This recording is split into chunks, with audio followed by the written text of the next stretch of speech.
초겨울만 되면 난 보통 그 길로 잘 안 다녀. 그런데 그날은 이상하리만치 날씨가 좋았어. 그래서 큰 길로 돌아가는 대신 공원처럼 조성된 숲길을 지나 집에 가기로 했지. 사실 공원이라기보단 작은 숲속 산책로에 더 가까운 곳이었어. 여름엔 그 길이 참 좋았어. 도심보단 훨씬 서늘했고 사방에서 새소리가 들렸거든. 겨울이라고 해서 딱히 흉한 풍경은 아니었지만 그래도 누가 추운 날 일부러 오래 걷고 싶겠어.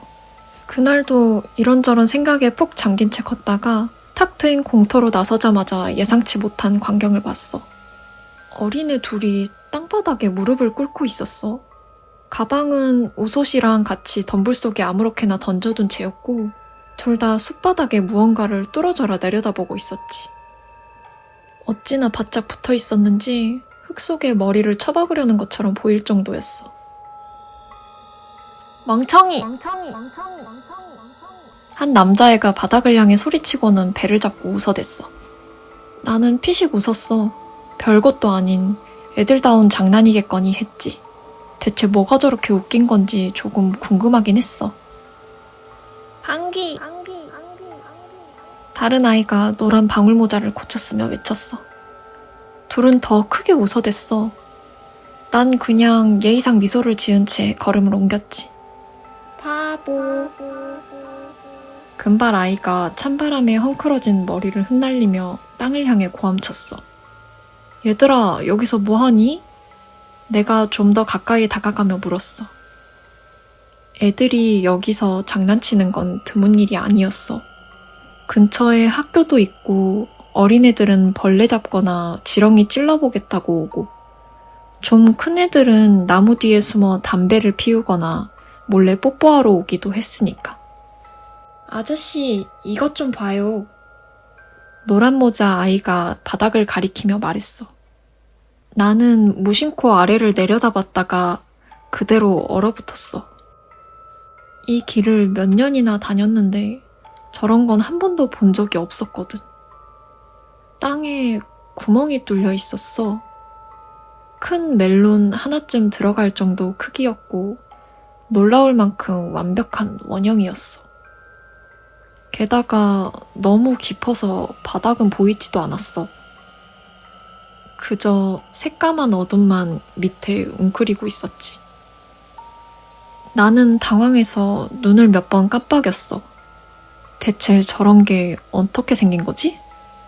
곧장 아래로 파고들면서 저렇게 깔끔한 수직구멍을 남기는 동물은 내 상식으론 떠오르지 않았어.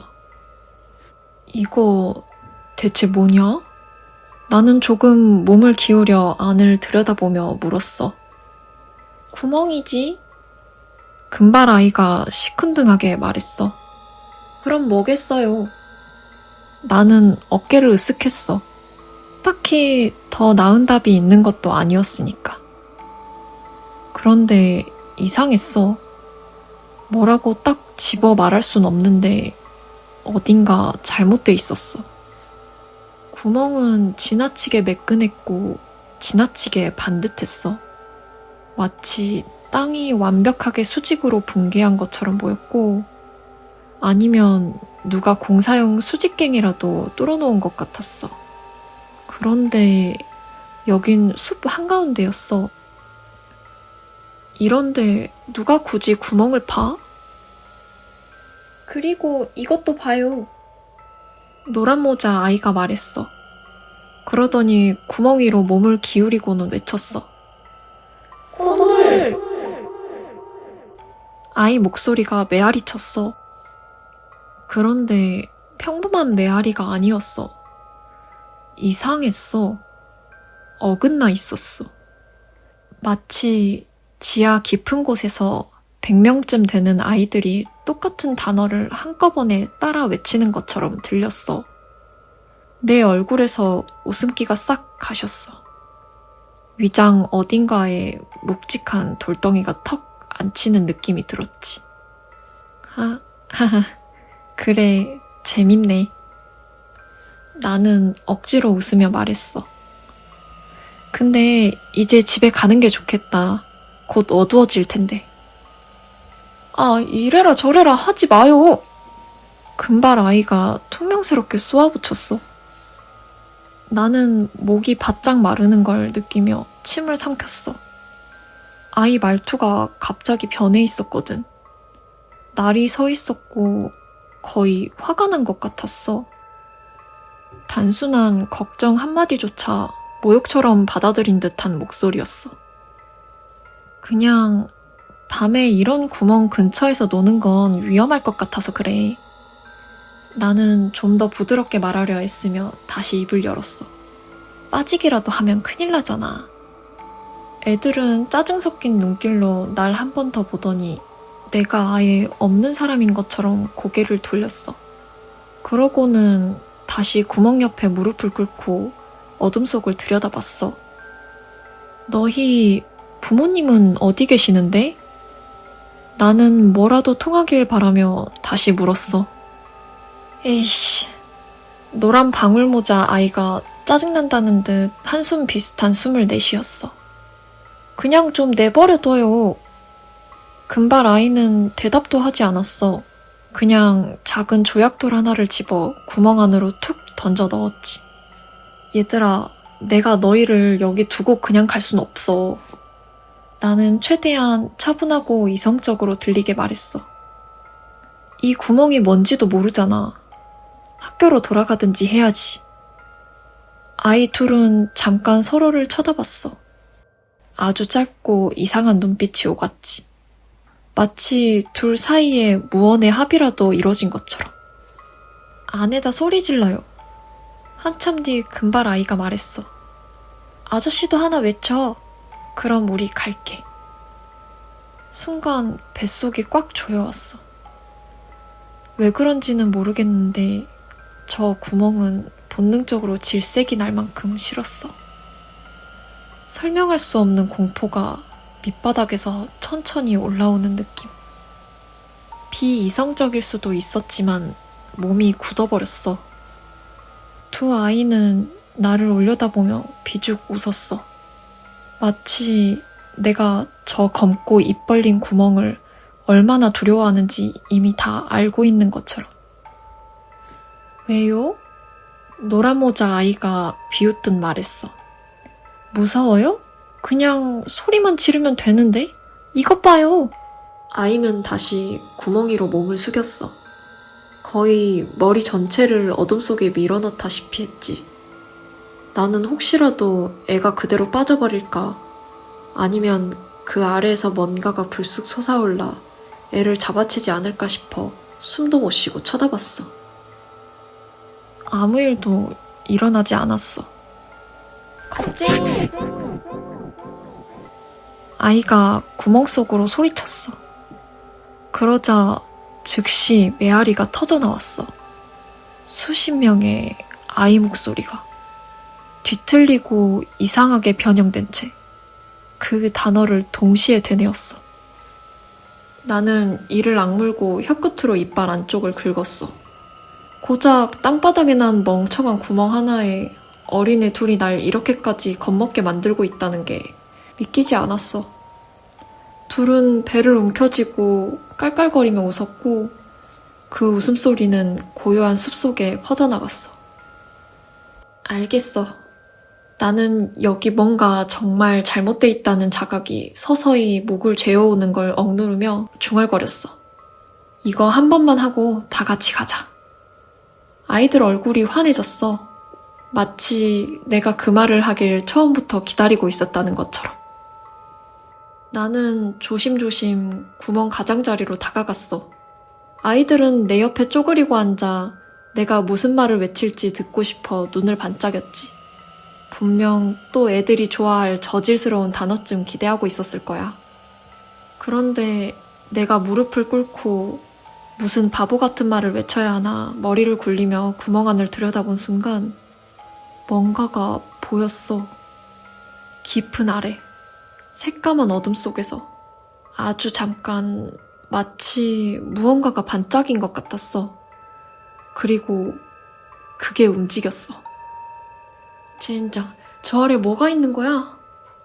나는 비명을 지르듯 말하며 뒤로 허둥지둥 물러났어. 바닥에 뭐가 있는 거야? 나는 급히 일어나 엉덩이에 묻은 흙과 젖은 낙엽을 털어냈어. 아이들은 다시 날 노려봤어. 화난 얼굴로. 눈 한 번 깜빡이지도 않고. 그런데도 구멍에서 떨어지진 않았어. 아무것도 없거든요. 노란 모자 아이가 다시 몸을 숙이며 말했어. 쫄지 좀 마요. 맞아. 금발 아이도 툴툴거리듯 거들었어. 다 큰 어른이 완전 겁쟁이네. 난 어떻게 해야 할지 감이 안 왔어. 저 애들은 너무 평범해 보였고 동시에 너무 무서웠어. 차가운 공포가 척추를 타고 기어오르고 있었지만 나는 어떻게든 정신줄을 붙들려 했어. 이제 간다. 나는 마침내 목소리에 억지로 힘을 실어 말했어. 일어나, 가자. 나는 손을 뻗어 금발 아이 팔을 붙잡고 구멍에서 떼어놓으려 했어. 그 순간 모든 게 뒤틀렸어. 내 손이 닿자마자 아이 팔이 사람 팔이라면 절대 그렇게 꺾일 수 없는 방향으로 휘어졌어. 아이는 짐승처럼 찢어진 비명을 질렀고 미친 듯이 몸부림치며 내 소나기에서 자신을 비틀어 빼냈어. 온몸을 뒤틀고 꺾고 경련하듯 튕기면서 마치 뭔가에 씌인 것처럼.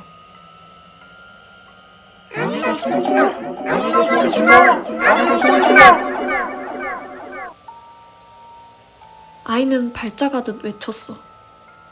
목이 찢어질 듯 갈라진 목소리였어. 빨리 오! 구멍 옆에 노란 모자 아이도 괴성을 질렀어. 빨리!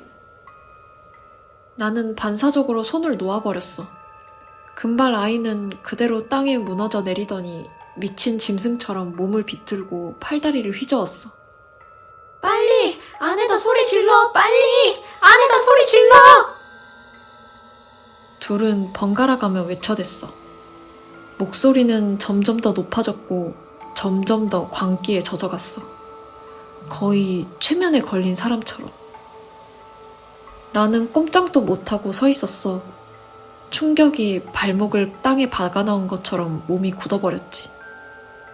저 애들에게 무슨 일이 일어나고 있는 건지, 나한테 무슨 일이 벌어지고 있는 건지 아무것도 이해할 수 없었어. 그리고 그때 들었어. 더는 아이들 둘의 목소리만이 아니었어. 구멍 자체가 그 말을 따라하고 있었어. 수십 개의 목소리, 아이 목소리들. 뒤틀리고 부자연스럽고 사람 같지 않은 소리들이 아래 어둠 속에서 기어 올라왔어.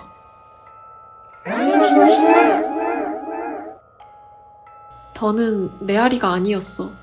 그건 군중이었어. 온몸의 피가 한순간에 식어버렸어. 그때 내 머릿속에 남은 생각은 단 하나뿐이었어. 도망쳐.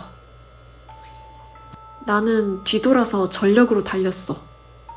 목소리들은 계속 날 따라왔어. 나무들 사이를 튕기며 숲 전체에 울려 퍼지며 마치 빌어먹을 숲 전체가 날 향해 고래고래 소리치는 것 같았어. 나는 다리가 버텨주는 한 가장 빠르게 달렸어.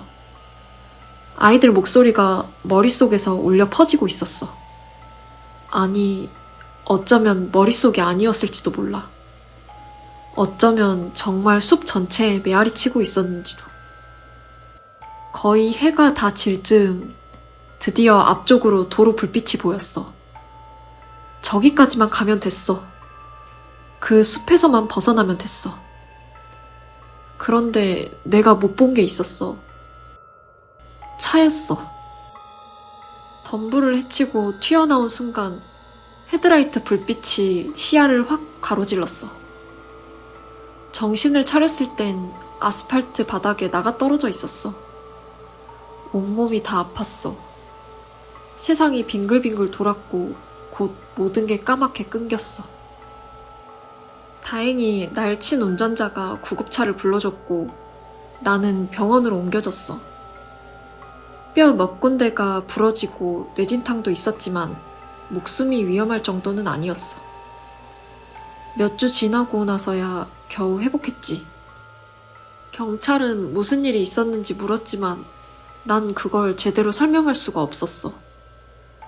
내가 본 걸 있는 그대로 말했더니 다들 이상한 표정으로 날 보더라.